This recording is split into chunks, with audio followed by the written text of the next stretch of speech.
No programa Independente de hoje, nós estamos conversando sobre o alcoolismo na terceira idade. Está aqui conosco o Alexandre e o Dr. Fábio. E o que a gente quer saber é isso. Por que depois de uma certa idade, as pessoas começam a fazer uso de álcool? Para a gente entender um pouquinho mais, vamos assistir o VT que o programa preparou para a gente. Se eu tivesse que resumir mais ou menos o que foi para mim minha infância, eu poderia falar que é violência emocional, né? Os resultados de toda essa violência emocional, eu comecei a ter problemas na escola, comecei a ter problemas de relacionamento com as pessoas, comecei a ter problemas de falar as minhas dificuldades, né? Até que, mais ou menos com 15 anos, eu precisei procurar alguma coisa para começar a tentar me abrir, né? E o que eu conheci naquela idade foi a bebida, né? Até que passou 12 anos, né? 12 anos e eu teve uma recaída, né? Eu acabei pensando que ainda podia beber socialmente, pensando que talvez bebendo um pouco não ia acontecer nada, porque já tinha passado muito tempo. O consumo de bebida alcoólica pelos idosos aumentou. E muitas são as causas. São dois perfis diferentes.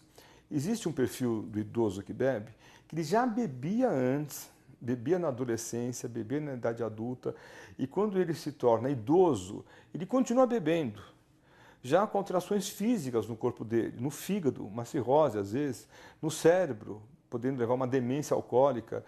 O segundo tipo de idoso que bebe é que ele bebia de forma moderada, de forma ocasional, às vezes só nos finais de semana, sem ter problema algum. Entra na terceira idade e começa a beber a mais. A dificuldade de encarar o alcoolismo como doença, a negação e os sinais do vício serem camuflados em sintomas de outras doenças são fatores que inibem a busca de ajuda. Teve princípio de AVC, estava indo para casa, um dia meu braço não conseguia mexer mais ele. Fiquei 18 dias internado no Hospital Mandaqui em São Paulo e o médico falou que eu não podia fazer mais uso de nada. Depois de um mês voltei a beber de novo, voltei a entrar no descontrole, né? A situação já não tinha mais saída, né? Faz parte do alcoolismo a negação, faz parte a mentira, é normal. Alguns colegas médicos ficam um pouco irritados quando eu falo isso, mas a verdade é essa. É comum o paciente chegar na frente do médico e falar: doutor, eu não bebo. A gente vê que ele está com hálito alcoólico, ele acabou de beber. Após 4 recaídas e anos consumindo o álcool, o idoso mencionado nesta matéria está em tratamento para largar o vício.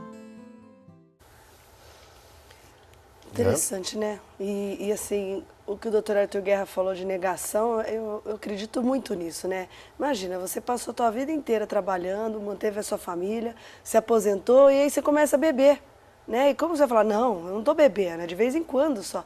Isso dificulta, né, Alexandre, a busca da ajuda, né? As pessoas... o que é um alcoólatra? Né? É o cara que bebe todo dia, é o cara que bebe de vez em quando? A gente define o alcoólatra como uma pessoa que só sabe a hora de começar e não sabe a hora de parar. Não importa quanto tempo ela bebe, ela pode beber uma vez por ano. Se ela só sabe a hora de começar e só para de beber quando ela já causou, já arrumou um monte de problema, esse sim é um indivíduo que já perdeu o domínio. E a negação, nenhum deles admite que é um alcoolista. Nenhum deles querem levar esse rótulo de alcoolista. Só admitem quando entram para um processo de recuperação e veem que são impotentes perante o álcool. Aí sim. Mas a negação é uma dos refrões, né, que dá para a gente perceber que o indivíduo perdeu o domínio. Quando ele diz, quando eu quiser parar, eu paro, é porque não para mais. Já não sabe mais Já não sabe o que está acontecendo. E essa dica que o Alexandre deu para você que está em casa nos assistindo é muito interessante.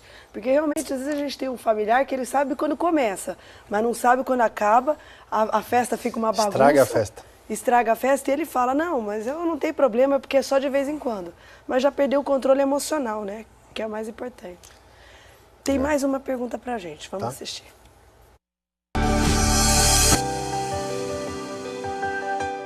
Olá, meu nome é Alessandra, eu gostaria de fazer uma pergunta. A recuperação de um idoso é mais difícil que a de um jovem? Boa pergunta, doutor Fábio. Uma coisa interessante que o Arthur falou é a mentira, né? O idoso, às vezes o alcoolismo pode mascarar alguns problemas neurológicos, que é importante a gente estar falando aqui. Por exemplo, pode estar no início do Alzheimer, num processo demencial, né? Ou um processo demencial devido ao próprio álcool, ou ter tido um pequeno derrame que ninguém sabia, às vezes problemas nas carótidas, que são as artérias do cérebro, né?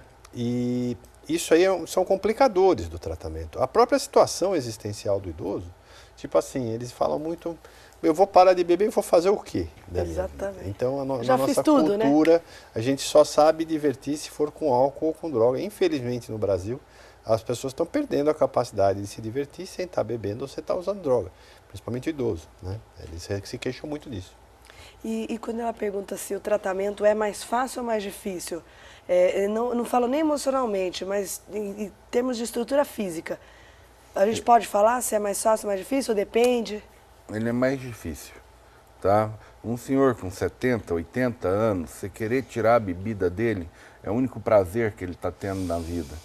Então, o que a gente orienta as famílias às vezes não é nem retirar a bebida, é moderar a bebida, levar para dentro de casa, controlar melhor essa situação, do que retirar por completo, porque a falência dos órgãos vai acontecer com mais rapidez. Às vezes até mata o indivíduo pela falta do álcool, pela síndrome de abstinência, ele não ter capacidade física de atravessar.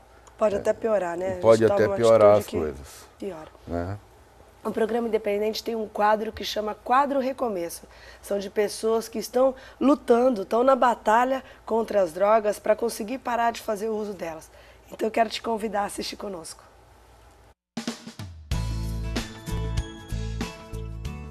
Meu nome é Luiz César, né?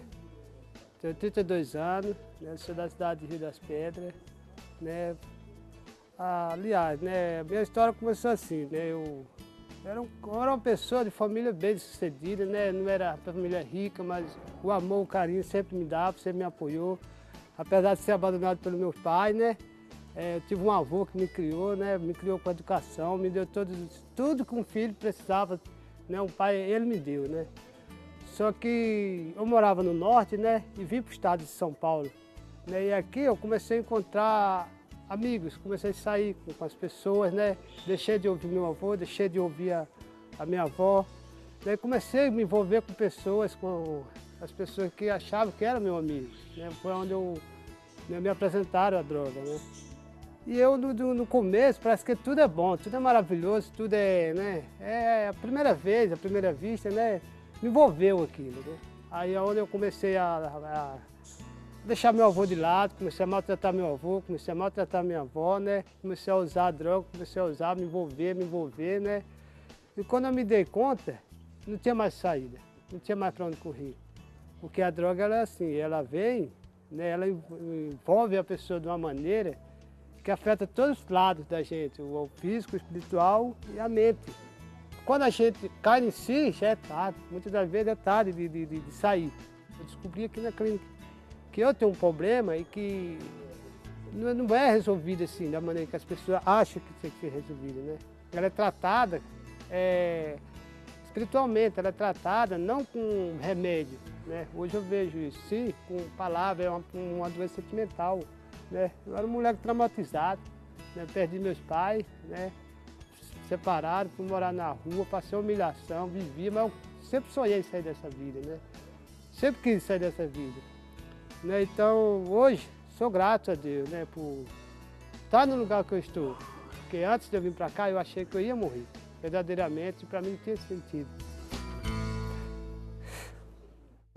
A gente sente um sofrimento ali quando ele fala, né? Daí já é tarde, né? Daí a gente já está fazendo uso, né? A gente vê que se ele soubesse antes, o que ele deveria ter feito, né, para não entrar nisso. Sabe como começa, mas não sabe como termina, né? E uma outra coisa muito interessante é que eles não sabem como também parar. Chega um determinado momento da vida que vem a vontade de morrer mesmo. Eu busco droga em busca da morte, porque eu não consigo mais. O dia que eu falo eu não quero usar é o dia que eu mais uso. É o traficante que nunca vende fiado me oferece. Então, o saber parar de usar droga é só com a ajuda de profissionais ou de outras pessoas que entendem desse assunto. Tem muita gente que dá muito pitaco, que dá muito palpite, mas tem profissionais nessa área atuando de forma excelente e com bastante resultados. Sim, e acho que a coisa que a gente menos tem que fazer é achar que é fácil e que ele não quer porque é fraco, porque é muito difícil realmente, né? É uma luta diária e constante até conseguir ficar cada vez melhor. Eu quero agradecer e muito amor, né? Que é o principal, né, Alexandre? A única saída é o amor, tá?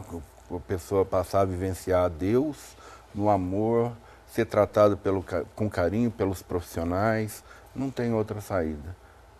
Não é com violência, não é com agressão, não é aprisionando essas pessoas que a gente vai conseguir tratar delas.